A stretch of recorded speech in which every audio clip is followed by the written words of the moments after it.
Men, how do you know if fear is operating in the background? Let me ask you a quick question. Have you ever been hesitant to make a decision because of what the potential fallout could be? Have you ever been relieved when somebody else stepped up to start making decisions so that you didn't have to?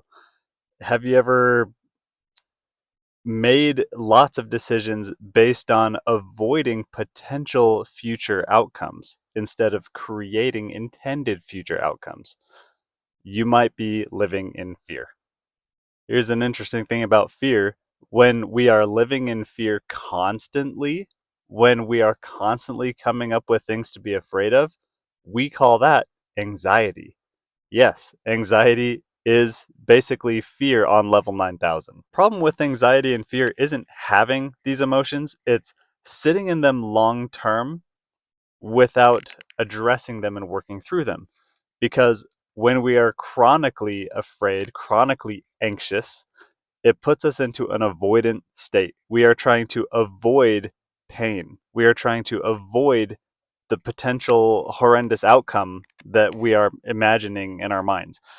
And the problem with that is there are a lot of ways to numb and distract ourselves from pain that do not help us.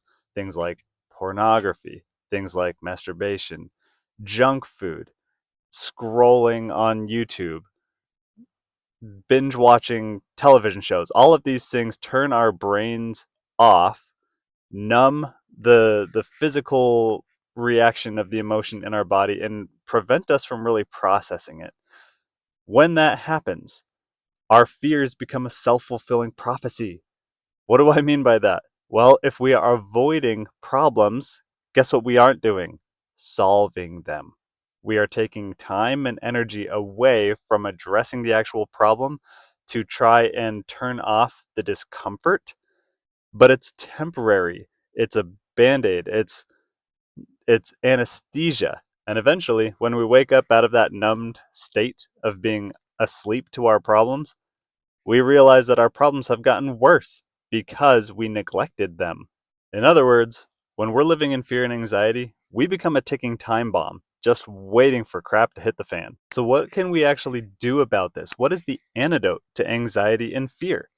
How do we build courage and confidence from scratch if we feel like we don't have enough of that in our life? These are the things I'm going to be talking about in the next episode of this series. Stay tuned.